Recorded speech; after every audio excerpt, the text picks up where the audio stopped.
it's Caitlin and welcome to another video. In this video, I'm going to show you everything that I ate in a day with an emphasis on superfoods. So the term superfoods has been pretty trendy over the last few years or so, I would say, and while I do enjoy some harder to find superfoods that have great health benefits, I also want to show you guys how some of the foods you may be eating every day anyways can be considered superfoods as well. As you guys know, I team up with Thrive Market every single month to bring you guys some delicious epic recipe content. So again, they are sponsoring this video, which I think is absolutely great because honestly, I buy most of my superfoods from Thrive Market. The great thing about Thrive is that because they're an online store, they can offer the exact same superfoods that you would find in your local store, but at a much discounted cost. And this comes to your pantry staples or your supplements as well. Honestly, I love Thrive Market.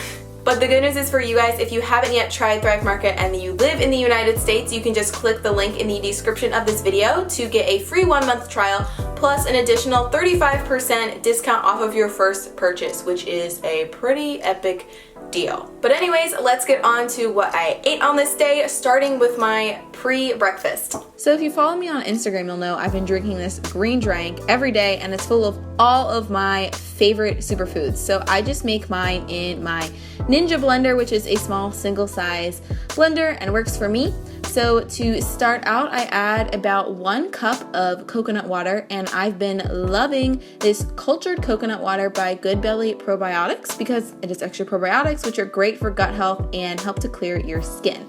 Then I add a scoop of my favorite greens powder by Amazing Grass. I've been drinking this for the past 3 months or so, and I absolutely love it and really have noticed that my skin has also gotten better because I've been drinking this. Then I add in half of a teaspoon of Maca Powder, which is an adaptogen and actually comes from the same family as broccoli and cabbage. Then I add in half of a teaspoon of Ashwagandha, which is another adaptogen that has been shown to relieve stress. And then finally, I add in some Wheatgrass Powder, and wheatgrass is a great source of chlorophyll as well as other antioxidants. So then I top everything off with filtered water and just screw the lid on and put this in my blender, and it comes out to be nice and creamy, as you can kind of see from the bubbles on the top. And I think that this is mostly because of the wheatgrass powder. I don't really know why, but it's pretty magical. So I just take the top off and usually stick a straw in it, just because I'm lazy and don't feel like pouring it into another cup. But I've been drinking this every day for the past probably month or so, and I've really been liking it. It's a great way to start out my mornings, getting a ton of superfoods and nutrients, and I just feel awesome after I drink it. So if you guys decide to give this a try, definitely let me know and let me know if you like it. Then after I drink that, I usually take my vitamins for the day. So I take 2 supplements. The first one is B12, and if you're vegan, you should definitely be supplementing B12. It's just important to get the methyl version of it because your body absorbs that better. And I just take these chewable tablets, but there are other forms as well. And then also I take this vegan version of vitamin D3. I also found this on Thrive Market as well as the B12, and I've really been liking it. It's just a super easy spray, so you just take off the cap, spray it in your mouth, and it tastes like vanilla. So I always take these every morning just to make sure I'm getting all my nutrients. So then for breakfast, I made some soaked oats with fresh berries, and this recipe has a ton of awesome superfoods in it. So to start out, we're going to make our own hemp milk. I add about a cup of water and half of a tablespoon to a tablespoon of Hemp Hearts, and hemp actually has more iron than beef per serving. So you're just going to add that to your blender, put the lid on, and blend it for about 30 seconds, and it becomes nice and creamy. So then I decided to add a mix of quick oats and rolled oats to a bowl, and oats are very, very inexpensive but have a ton of nutrients, which is something that's important to me. Then I add a tablespoon of flaxseed, and the fiber in flax actually helps to regulate your blood sugar and can help lower your cholesterol as well, which is pretty cool. Then I add a dash of cinnamon for some flavor, and I add in our homemade hemp milk, which as you can see got super creamy and frothy. And then just to top things off, I like to add a dash of vanilla extract just because I feel like it kicks up the flavor a bit. So then I just mix this all together and let the oats sit for a few minutes until they've absorbed all of the liquid, but you could also make this the night before if you wanted a really quick breakfast. Then I topped off my oats with some fresh cherries and some frozen raspberries, and berries in general are packed with antioxidants, so in my opinion, the more you can eat, the better. And then I topped off my bowl with some coconut flakes as well as some cacao nibs just to add a little bit of extra crunch and flavor. And coconut and cacao are also awesome superfoods that you could be eating. And then finally, I topped off my bowl with a drizzle of my favorite nut butter. I use Nutso, which is a blend of these different nuts and seeds. I would totally recommend it, but in general, almond butter is awesome for you too. It's packed with a ton of different nutrients.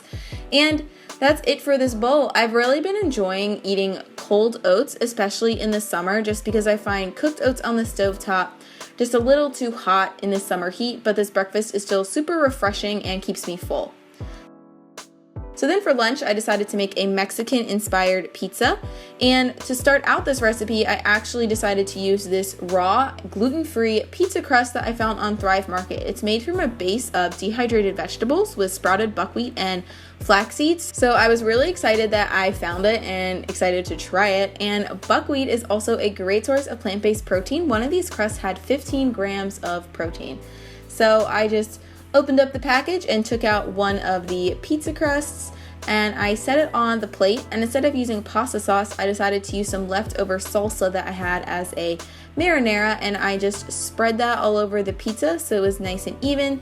Then I topped it with some black beans, which are my favorite bean, and they're also great for you, packed with fiber, protein, tons of vitamins and minerals. Then I also added some roasted red peppers as well as some sliced fresh tomatoes and some pickled jalapeños that I diced into tiny pieces. Then I decided to add some avocado because 1, avocado tastes amazing, and 2, avocado helps to add satiety to your meals and can reduce inflammation in your arteries and digestive tract. Then I topped off my pizza with some nutritional yeast for a nice cheesy flavor. And then I finally added a few leaves of fresh basil because fresh herbs are great for you, and I also just love the taste of basil. And that was it for this pizza. The pizza crust was actually super flavorful and delicious, so I would totally recommend that you guys check it out. I loved it. And then also on the side, I ate my leftover pizza toppings just in a tiny little bowl. So then in the afternoon, I snacked on these cacao and fig truffles. I just posted the recipes for these on my blog. They're absolutely amazing. I'll have it linked below if you guys want to check it out. And also, dried figs have more calcium than milk per serving. And then I also had a local juicy mango as a snack, and my mango fell out of the bowl, and I just thought it was funny, so I wanted to include it in the video for you guys. So then for dinner, I had this nourishing Buddha bowl that was super simple to make, but was so flavorful. So to start out, I put a little bit of water in a pan and I added some diced onion, and I just cooked that down until it was nice and translucent.